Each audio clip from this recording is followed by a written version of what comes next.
ساری زندگی عیش و آرام سے گزرے گی۔ سوداگر بولا، تمہاری بات میرے دل کو لگتی ہے، اگر خزانہ مل گیا پاؤ 12 ہو جائیں گے، میں بھی زندگی سے تنگ آ گیا ہوں۔ کپتان نے کہا، اور سرکار آپ نے امبر سے بھی وعدہ کر لیا ہے کہ آئندہ غلاموں کی تجارت نہیں کریں گے، پھر یہ نقصان اسی طرح پورا ہوگا کہ آپ خزانے کو تلاش کریں، خزانے کے جوہرات کو فروخت کر کے آپ اس قسم کے 7 جہاز اور تیار کروا سکتے ہیں۔ آپ کا ہر بندرگاہ پر ایک عالی شان محل ہوگا، آپ کے تجارتی جہاز سمندر میں سفر کریں گے اور آپ گھر بیٹھ کر آرام سے زندگی بسر کریں گے۔ سوداگر پیسے اور دولت کا بڑا لالچی تھا، مکار کپتان نے اسے کچھ ایسے سبز باغ دکھائے کہ وہ آگے جا کر تجارتی مال خریدنے کی بجائے کپتان کے ساتھ خزانے کی تلاش میں جانے پر راضی ہو گیا۔ آدھا تیار تو وہ پہلے ہی تھا، باقی آدھا تیار کپتان نے اپنے لچھے دار باتوں سے کر دیا۔ ادھر امبر رخسانہ کو لے کر شہر کے اندر آ گیا، یہاں اس نے رخسانہ کے رشتے دار سوداگر کی تلاش شروع کر دی۔ رخسانہ کو اتنا معلوم تھا کہ اس کا ایک ماموں وہاں قلینوں کا کاروبار کرتا ہے۔ پوچھتے پوچھتے آخر امبر رخسانہ کے ماموں کی حویلی پہنچ گیا۔ یہ بہت خوبصورت اور اونچی لمبی حویلی تھی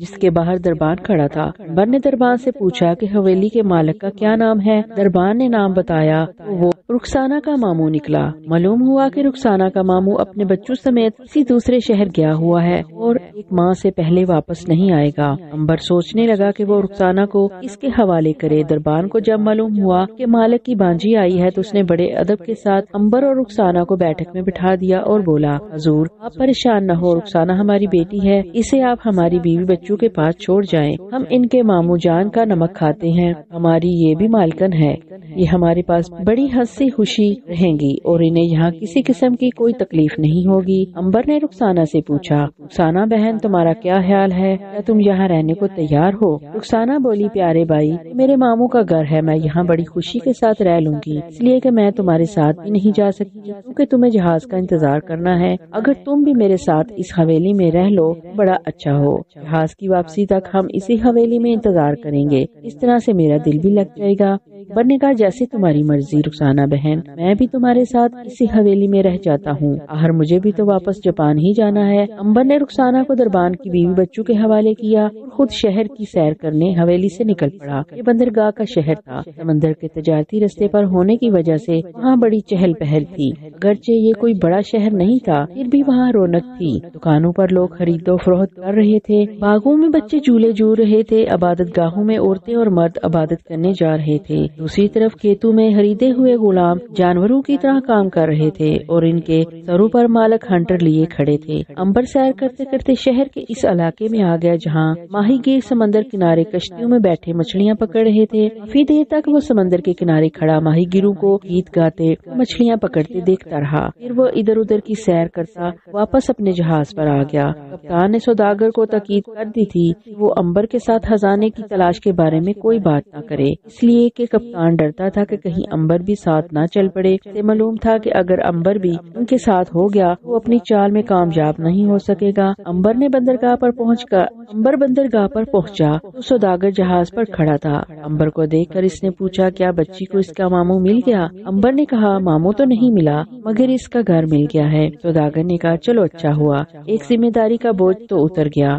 امبر بولا، ہاں لیکن میں نے اس کی حویلی میں رہنے کا فیصلہ کیا ہے، میں چاہتا ہوں کہ رخسانہ کو خود اس کے ماموں کے حوالے کروں، وہ کسی دوسرے شہر گیا ہوا ہے، 1 ماہ تک واپس آ جائے گا، اتنی دیر تو ویسے بھی مجھے اس شہر میں رہ کر جاپان جانے والے جہاز کا انتظار کرنا تھا۔ سوداگر کہنے لگا، ہاں یہ تو ہے، میرا ارادہ پرسوں یہاں سے لنگر اٹھانے کا ہے۔ امبر سوداگر کے پاس تخت پر بیٹھ گیا، اتنی جلدی؟ تم نے تو کہا تھا کہ کم سے کم 1 ہفتہ یہاں ٹھہرو گے۔ سوداگر کے قریب ہی کپتان بھی آ کھڑا ہو گیا تھا۔ کپتان کو ڈر تھا کہ کہیں سوداگر اسے اصلی بات نہ بتا دے تو وہ خزانے کی تلاش میں جا رہے ہیں۔ کپتان کے کان کھڑے ہو گئے۔ سوداگر جان بوجھ کر امبر سے دل کی بات چھپا گیا اور بولا، کھانے پینے کا سارا سامان لاد لیا گیا ہے، سوچتا ہوں اب یہاں یوں ہی بیکار کھڑے رہنے سے نہیں اچھا ہے کہ چل کر کاروبار کیا جائے، غلاموں کی تجارت چھوڑنے کا نقصان بھی تو پورا کرنا ہوگا۔ امبر نے مسکرا کر کہا، مجھے خوشی ہوئی تم نے ایک برے کام سے توبہ کر لی، اس کا تمہیں بہت فائدہ پہنچے گا۔ بہرحال میری دعا ہے کہ تم اپنے کاروبار میں ترقی کرو، جہاں رہو خوش رہو۔ سوداگر نے مکاری سے کہا، بس مجھے تو تمہاری نیک تمنائیں چاہیے، تم نے میری زندگی کی کایا پلٹ دی ہے، اب مجھے دنیا میں کسی شے کا کوئی بھی لالچ نہیں، میں چاہتا ہوں کہ دیانتداری سے کام کروں اور جو روکھی سوکھی ملے اس پر گزارا کروں، حالانکہ سوداگر پہلے سے زیادہ لالچی ہو گیا تھا، خزانے کی تلاش میں اپنی زندگی کا خطرہ مول لے رہا تھا۔ امبر نے کہا، میں تم سے بہت خوش ہوں کہ تم ایک اچھے انسان بن گئے ہو، مجھے یقین ہے کہ تم ساری زندگی اچھے انسان ہی بنے رہو گے۔ سوداگر بولا، میں نے ساری زندگی اچھا انسان بنے رہنے کا فیصلہ کر لیا ہے۔ امبر، تم زندگی میں جب کبھی بھی مجھے ملو گے مجھے ایک اچھا انسان ہی پاؤ گے۔ کپتان نے جھوٹ موٹ منہ بنا کر کہا، ان کے ساتھ ہمیں بھی اب غریبی میں زندگی بسر کرنی پڑے گی۔ امبر نے کہا، کپتان صاحب، نیک اور سچی زندگی اگر غریبی میں بھی بسر ہو اس پر خدا کا شکر ادا کرنا چاہیے۔ برے آدمی کا انجام ہمیشہ برا ہوتا ہے، چاہے وہ کتنا ہی دولت مند کیوں نہ ہو جائے۔ سوداگر نے سر جھکا کر کہا، واہ واہ، بجا فرمایا۔ تھوڑی دیر وہاں بیٹھے رہنے کے بعد امبر واپس رخسانہ کے پاس چلا گیا۔ دوسرے روز رات کے تک کپتان اور سوداگر سفر پر روانہ ہونے کی تیاریاں کرتے رہے۔ جہاز کے بعد بانو کی پھر سے مرمت کی گئی، پانی اور کھانے کی چیزوں کا زیادہ ذخیرہ جمع کر دیا گیا کیونکہ جانے والے جزیرے کا سفر لمبا تھا۔ شام کو امبر جہاز پر آیا اور سوداگر سے آخری ملاقات کر کے واپس چلا گیا کیونکہ صبح جہاز اپنے دشوار سفر پر روانہ ہو رہا تھا۔ سوداگر نے کچھ اور ملاح بھرتی کرنے کا خیال ظاہر کیا تو کپتان نے کہا، اس کی کیا ضرورت ہے حضور، جہاز پر اس وقت جتنے ملاح کام کر رہے اتنے ہی کافی ہیں، اس لیے کہ کپتان نہیں چاہتا تھا کہ نئے لوگ جہاز پر آئیں۔ اس کے ساتھ جہاز کے آدھے ملاح مل گئے تھے، ان کی مدد سے وہ رستے میں ہی بغاوت کر کے جہاز پر قبضہ کرنا چاہتا تھا۔ سوداگر نے کہا، میرا خیال ہے کہ گمنام جزیرے پر پہنچ کر ہمیں کچھ ملاحوں کو جہاز پر رکھنا ہوگا اور کچھ کو اپنے ساتھ لے کر جانا ہوگا، اس لیے اور لوگوں کا بھرتی کرنا ضروری ہے۔ کپتان جٹ بولا، حضور آپ ہاں خرچہ کیوں بڑھا رہے ہیں؟ مجھے ایک کپتان ہونے کی وجہ سے بڑا تجربہ ہے، مجھے یقین ہے کہ اتنے ہی ملاح ہمارے لیے کافی ہوں گے۔ سوداگر کپتان کی باتوں میں آ گیا، چلو جیسے تمہاری مرضی۔ کپتان کی جان میں جان آئی کیونکہ وہ زیادہ آدمیوں کا خطرہ مول نہیں لینا چاہتا تھا۔ ظاہر ہے اگر نئے لوگ بھرتی کیے جاتے وہ سوداگر کے وفادار ہوتے۔ سوداگر جہاز کا مالک تھا، کپتان کے لیے انہیں بغاوت پر اکسانا ایک مشکل کام تھا، اتنی جلدی وہ نئے لوگوں کو بغاوت کرنے پر آمادہ نہیں کر سکتا تھا۔ رات کو جب سوداگر وغیرہ جہاز پر سو گئے تو کپتان نے اپنے خاص آدمیوں کو کمرے میں بلایا اور کہا، وقت قریب آ رہا ہے، صبح جہاز اپنے سفر پر روانہ ہونے والا ہے، لوگوں کو پوری طرح تیار رہنا ہوگا۔ ایک دن کے سفر کے بعد یعنی کل رات کو ہمیں بغاوت کر دینی ہوگی۔ سب سے پہلے ہمیں جہاز مالک سوداگر کو قتل کر کے اس کا سر بادبان کے رسے کے ساتھ لٹکا دینا ہوگا اور پھر ایک ایک کر کے سوداگر کے وفادار ساتھیوں کو مار دینا ہوگا۔ بس پھر ہم جہاز پر قبضہ کر لیں گے اور خود جا کر خزانے کو تلاش کریں گے۔ میرے پاس خزانے کا نقشہ موجود ہے، ہم خزانہ حاصل کر کے رہیں گے۔ میں اپنے وعدے کو ایک بار پھر دہراتا ہوں کہ خزانے کو جہاز پر لانے کے بعد اس کی ساری دولت آپس میں برابر تقسیم کر دی جائے گی۔ آدھی رات کے بعد یہ لوگ عرشے پر جا کر سو گئے۔ دوسرے دن منہ اندھیرے ہی جہاز کا لنگر اٹھا لیا گیا، بادبان کھول دیے گئے اور موقف ہوا میں جہاز نے بندرگاہ سے کھسکنا شروع کر دیا۔ سوداگر اور کپتان جہاز کے عرشے پر کھڑے بندرگاہ اور شہر کی عمارتوں کو دور ہوتے ہوئے دیکھتے رہے۔ بندرگاہ کا ساحل نظروں سے دور ہٹتا جا رہا تھا اور آخر ساحل سمندر میں گم ہو گیا۔ اس وقت جہاز پانی کی لہروں پر گمنام جزیرے کی طرف بڑھ رہا تھا۔ اب ہم آپ کو واپس جاپان کے شہر کیشو لیے چلتے ہیں۔ کیشو میں ناگ اور ماریا شہزادے کے ٹیلے والے شاہی محل میں رہ رہے تھے۔ ماریا ناگ کے کمرے میں ہی ایک طرف قلین پر پڑھ کر سو جاتی، اس کا سوائے ناگ کے کسی کو علم نہیں تھا کہ وہ غائب تھی اور کسی کو دکھائی نہیں دیتی تھی۔ بادشاہ اور شہزادہ پوری طرح تندرست ہو گئے تھے۔ وزیر اور سپہ سالار نے بادشاہ اور شہزادے کو ہلاک کرنے کی جو سازش کی تھی وہ ناکام ہو گئی تھی۔ اس نے جس کو ناگ کے قتل کرنے کے لیے بھیجا وہ خود قتل ہو گیا اور واپس نہ آیا۔ آخری بار جلاد گیا، اس کی بھی لاش کمرے میں پڑی ہوئی ملی۔ ناگ نے بادشاہ کو بتا دیا کہ جلاد اسے مارنے آیا تھا کہ سانپ نے اسے ڈس دیا، یہ اس نے نہیں بتایا تھا کہ وہ خود سانپ بن گیا تھا۔ وزیر اور سپہ سالار بڑے پریشان تھے کہ آخر ناگ میں ایسی کون سی بات ہے اسے کوئی بھی ٹھکانے نہیں لگا سکا۔ اس بات کی انہیں خوشی تھی، انہوں نے امبر کو ختم کر دیا تھا، تو کم از کم یہی سمجھ رہے تھے کہ امبر دریا کی لہروں میں بہتا لاش بن گیا ہوگا۔ انہیں کیا معلوم تھا کہ وہ دور سمندر پار ایک شہر میں رخسانہ کے ساتھ حویلی میں رہ رہا ہے۔ انہیں جو پریشانی تھی وہ ناگ کے بارے میں تھی۔ جلدی سے جلدی ناگ کو اپنے راستے سے ہٹانا چاہتے تھے کیونکہ ناگ ہی راستے کی بہت بڑی رکاوٹ تھی۔ وزیر نے جنجنا کر کہا، اس کمبخت کو جانے کیسے زہر کا پتہ چل جاتا ہے، اس کی جگہ شاہی محل کا کوئی اور حکیم ہو تو اسے کبھی یہ معلوم نہ ہو سکے کہ کھانے میں زہر ملا دیا گیا ہے، مگر مصیبت یہ ہے کہ ناگ چمچے کے ساتھ لگے ہوئے معمولی سے معمولی زہر کی تہ کو بھی سونگ کر جانچ لیتا ہے، اس کی وجہ سے ہم بادشاہ اور شہزادے کو زہر نہیں دے سکتے۔ سپہ سالار بولا، میں تو کہتا ہوں بادشاہ اور شہزادے کو ہی قتل کر دیا جائے، روز روز کی جگجگی ختم ہو جائے گی۔ وزیر نے عقلمندی سے سر ہلا کر کہا، خبردار سپہ سالار، ایسا کبھی مت سوچنا، ایسی خطرناک حرکت کبھی نہ کر بیٹھنا۔ ساری رعایا اور پوری فوج شہزادے اور بادشاہ سے محبت کرتی ہے، انہیں پتہ چل گیا کہ بادشاہ اور شہزادے کو ہم نے مل کر قتل کر دیا ہے تخت پر بیٹھنے کے لیے، تو وہ ہمیں کبھی زندہ نہیں چھوڑیں گے، وہ فوراً سمجھ جائیں گے کہ یہ کام سوائے ہمارے اور کسی کا نہیں ہو سکتا۔ سپہ سالار نے کہا، لیکن آخر ہم کب تک انتظار کرتے رہیں گے؟ نہ بادشاہ مرتا ہے، نہ شہزادہ مرتا ہے اور نہ ناگ مرتا ہے، آخر ہم کریں تو کیا کریں؟ کیا ہم ہاتھ پر ہاتھ دھرے بیٹھے رہیں؟ وزیر نے سوچ کر کہا، ناگ ہمارے راستے کی سب سے بڑی رکاوٹ ہے، اسے راستے سے ہٹائے بغیر ہم اپنے مقصد میں کامیاب نہیں ہو سکتے، اسے کسی نہ کسی طرح ٹھکانے لگانا ہوگا، یہ تو ہم دونوں جانتے ہیں، مگر سوال یہ ہے اس کمبخت کو راستے سے کیسے ہٹایا جائے، ایسی کون سی ترکیب کی جائے کہ ناگ ختم ہو جائے؟ سپہ سالار کی اس بات پر وزیر نے کہا، آ گئی ترکیب۔ کیا مطلب یہ کہ ترکیب میرے ذہن میں آ گئی ہے۔ سپہ سالار نے پوچھا، ہر مجھے بھی تو معلوم ہو وہ کیا ترکیب ہے۔ وزیر نے عیاری سے مسکرا کر کہا، یہ تجویز مجھے سانپ نے سجائی ہے جس نے جلاد کو ڈسا تھا، ہم ناگ کے کمرے میں زہریلا سانپ چھوڑ دیں گے، وہ ایک ایسا سانپ ہوگا جس کا ڈسا پانی بھی نہیں مانگتا، یہ سانپ رات کے وقت ناگ کے کمرے میں چھوڑ دیا جائے گا، صبح کو ناگ مردہ ہوگا۔ سپہ سالار خوش ہو گیا، وزیر میں تمہارے دماغ کی داد دیتا ہوں، سچ مچ یہ ایک اچھی ترکیب ہے، سانپ کے ڈسنے سے ناگ نہیں بچ سکے گا، مگر ایسا سانپ ہمیں کہاں سے ملے گا؟ وزیر نے مونچھوں پر انگلی پھیرتے ہوئے کہا، اس کا سب بندوبست میں کر لوں گا، میں آج ہی اس ملک کا سب سے زہریلا سانپ حاصل کرتا ہوں۔ میرے ایک دوست کو زہریلے سانپ پالنے کا شوق ہے، میں اس کے گھر سے سانپ منگوا کر ناگ کے کمرے میں چھوڑ دوں گا، اس دفعہ وہ ہمارے پنجے سے بچ نہیں سکے گا۔ وزیر نے اسی روز اپنے خاص دوست کو بلایا اور بلا کر کہا کہ وہ اس ملک کا سب سے زیادہ زہریلا سانپ لا کر دے، وہ ایسا زہریلا سانپ ہو کہ جس کے ڈسنے سے انسان ایک ہی پل کے اندر اندر مر جائے۔ وزیر کے دوست نے کہا، سرکار عالی، آپ کا حکم سر آنکھوں پر، میں کل ہی آپ کی خدمت میں ایسا سانپ پیش کر دوں گا، اس کی پھنکار اگر آدمی کے چہرے پر پڑ جائے وہاں چھالے پڑ جائیں اور دیکھتے ہی دیکھتے آدمی گر کر دم توڑ دے۔ وزیر نے خوش ہو کر کہا، شاباش، مجھے ایسا ہی سانپ چاہیے تھا، کل اسے لا کر میرے حضور پیش کرو۔ سنو خبردار، کسی کو کانو کان خبر نہ ہونے پائے، تم نے مجھے سانپ لا کر دیا ہے۔ اس نے سر جھکا کر کہا، سرکار آپ اطمینان رکھیے، میں مر بھی جاؤں گا مگر کسی کو یہ نہیں بتاؤں گا حضور کو میں نے سانپ لا کر دیا ہے۔ ٹھیک ہے، اب تم جا سکتے ہو، میں صبح تمہارا انتظار کروں گا۔ دوسرے دن وہ آدمی سانپ لے کر وزیر کے حضور پیش ہوا۔ وزیر اسے لے کر خاص کمرے میں آ گیا، یہاں سپیرے نے اسے اپنے لباس کے اندر سے مٹی کا ایک کٹورا نکالا اور اسے وزیر کے سامنے رکھ کر بولا، حضور یہ وہ زہریلا سانپ جس کا کاٹا پانی نہیں مانگتا، اجازت ہو تو میں کھول کر آپ کو دکھاؤں؟ ہاں میں اجازت ہے، مگر اتنا خیال رہے کہ تمہارے ہاتھ سے سانپ گرنے نہ پائے۔ حضور ساری عمر زہریلے سانپوں کو کھلاتے گزری ہے، ایسا نہیں ہو سکتا کہ سانپ میرے ہاتھ سے گر پڑے۔ سپیرے نے کٹورے کے منہ پر لپٹا ہوا کپڑا ہٹا دیا، اندر سے سانپ نے پھنکار ماری۔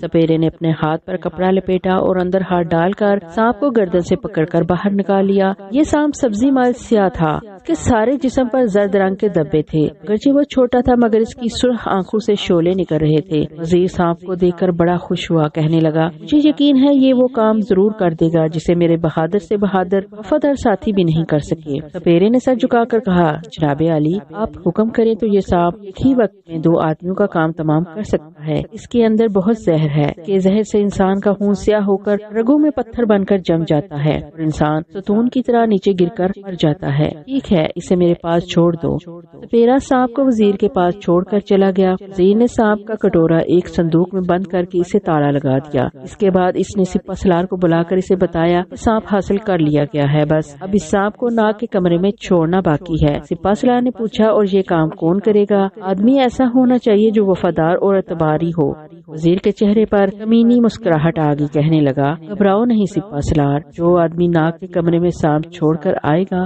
وہ بھی زندہ نہیں رہے گا، اور جب وہ زندہ نہیں رہے گا یہ راز نہیں رہے گا، کسی کو پتہ نہ چل سکے گا کہ ناگ کی موت میں ہمارا ہاتھ ہے۔ سپاہ سالار نے کہا ٹھیک ہے، میں یہی تسلی کرنا چاہتا تھا۔ پھر جنجنا کر بولا وقت یہ ساری مصیبت صرف اسی لیے پیدا ہو رہی ہے کہ رعایا بادشاہ اور شہزادے کو پیار کرتی ہے، اگر ایسی بات نہ ہوتی تو میں کب کا ان دونوں کا کام تمام کر چکا ہوتا۔ سازش کا جال پوری طرح سے پھیلا دیا گیا، یہ جال ناگ کے ارد گرد کانٹے دار جاڑی کی طرح بچھا دیا جا رہا تھا اور ناگ کو کوئی خبر نہیں تھی۔ یہ الگ بات ہے کہ ناگ کا کوئی بال بھی بیکا نہیں کر سکتا تھا۔ وزیر نے شاہی باورچی کو بلا کر کہا اسے ناگ کے کمرے میں سانپ چھوڑنا ہوگا۔ شاہی باورچی پہلے ہی سے جانتا تھا کہ وزیر اور سپاہ سالار شاہی خاندان کے خلاف ہیں، خود کے کہنے پر بادشاہ اور شہزادے کو زہر دیتا رہا تھا۔ باورچی کا دل یہ کام کرنے کو نہیں چاہتا تھا، مگر وزیر کے سامنے وہ انکار بھی نہیں کر سکتا تھا۔ اس نے ادب سے جھک کر کہا حضور عالی میں حاضر ہوں، حکم کرے تو میں اپنا سر کاٹ کر آپ کے قدموں میں پیش کر دوں۔ وزیر نے مونچھوں پر ہاتھ پھیر کر کہا اس وقت ہمیں تمہارے سر کی ضرورت نہیں، جب کبھی ضرورت ہوئی تو تمہیں کاٹنے کی زحمت نہیں دیں گے بلکہ خود کاٹ لیں گے۔ اس وقت تمہیں صرف یہ خدمت دی جاتی ہے کہ اس کٹورے میں پڑے زہریلے سانپ کو آدھی رات کے وقت ناگ کے کمرے میں اسی طرح جا کر چھوڑاؤ۔ شاہی باورچی بولا بہت بہتر حضور۔ وزیر نے کہا اب تم جا سکتے ہو۔ باورچی نے سانپ کا کٹورا اپنے لباس کے اندر چھپایا اور وہاں سے چلا گیا۔ جس رات ناگ کے کمرے میں سانپ پھینکنے کی سازش ہوئی، اسی رات کو ماریا نے سوچا کہ وہ ٹیلے کی ترائی والے غار کے اندر جو مقبرہ ہے وہاں جائے اور جا کر دیکھے وہ کون سی ملکہ کی روح ہے جو اپنے بادشاہ کے قتل کے دکھ میں چاندنی راتوں کو بیان کرتی ہے۔ اس رات آسمان پر چاند شام سے ہی نکل کر چمکنے لگا تھا۔ چاند کی روشنی میں شہر کے ارد گرد کے جنگل اور باغ صاف جھلکنے لگے تھے کہ وہ غار والے مقبرے کی طرف جا رہی ہے۔ رات کو کھانا آیا تو ناگ نے دروازہ بند کر کے ماریا کو ساتھ بٹھایا اور دونوں مل کر کھانا کھانے لگے۔ کھانے پر ادھر ادھر کی باتیں ہوتی رہی۔ ماریا نے مقبرے والی ملکہ کا ذکر تک نہ کیا، ناگ کو ہرگز نہ بتایا کہ وہ آج رات مقبرے میں جائے گی۔ رات کا کھانا کھانے کے بعد شاہی باورچی نے ناگ کے کمرے میں جا کر سانپ چھوڑنے کی تیاریاں شروع کر دی۔ اس نے سیاہ لباس پہنا، سانپ والے کٹورے کو جیب میں چھپایا اور آدھی رات کے گزر جانے کا انتظار کرنے لگا۔ ناگ بھی کھانے سے فارغ ہو کر شہزادے کے پاس اسے دوائی کھلانے چلا گیا۔ شہزادے کی صحت بڑی اچھی ہو گئی تھی، اب وہ بادشاہ کے ساتھ تخت پر بیٹھتا تھا، کہاں تو وہ بستر سے نہیں اٹھ سکتا تھا اور اب گھڑ سواری بھی کرتا تھا، جنگل میں جا کر شیر اور ہرن کا شکار بھی کرتا تھا۔ شہزادے سے اجازت لے کر ناگ بادشاہ کے محل میں آ گیا۔ بادشاہ کھانے کے بعد سونے کے پیالے میں قہوہ پی رہا تھا، سارے کمرے میں قہوے کی مہک پھیلی ہوئی تھی۔ ناگ نے بادشاہ کی خدمت میں جھک کر سلام عرض کی اور امبر کی دی ہوئی دوائی کھلائی۔ بادشاہ نے دوائی کھا کر ایک بھری اور کہا کاش اس وقت ہمارا پیارا اور ہمدرد بیٹا امبر بھی یہاں ہوتا، ہمیں تندرست دیکھ کر اسے کس قدر خوشی ہوتی، خدا جانے بیچارہ کہاں مارا پھر رہا ہوگا۔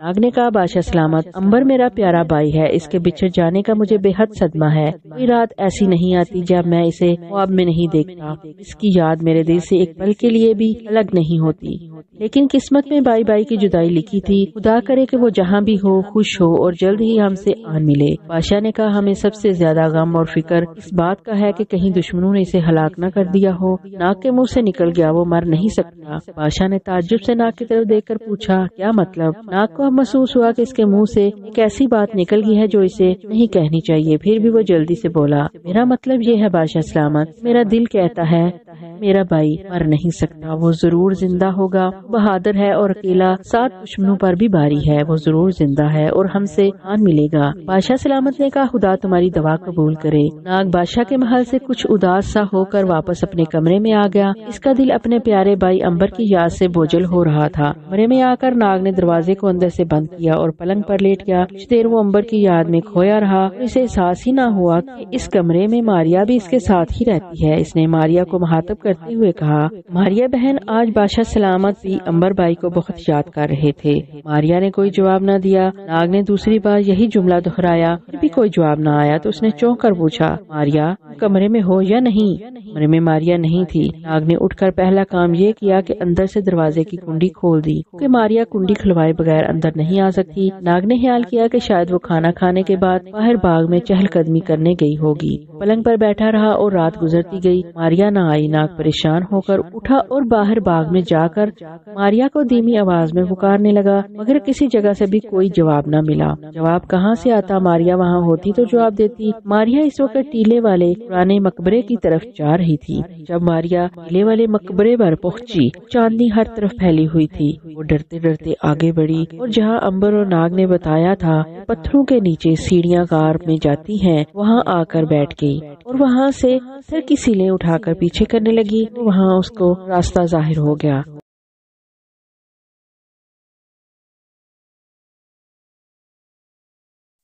پیارے لسنرز، یہاں تک کی کہانی آپ کو کیسی لگی؟ اپنی رائے کا اظہار کمنٹ باکس میں ضرور کریے گا، کیونکہ آپ کی رائے میرے لیے بہت قیمتی ہے۔ پلیز مجھے سپورٹ کریے گا۔ کہانی کا نیکسٹ پارٹ جلد ہی لاؤں گی، تب تک کے لیے اپنی دعاؤں میں یاد رکھیے گا۔ پھر ملیں گے انشاءاللہ۔ اللہ حافظ۔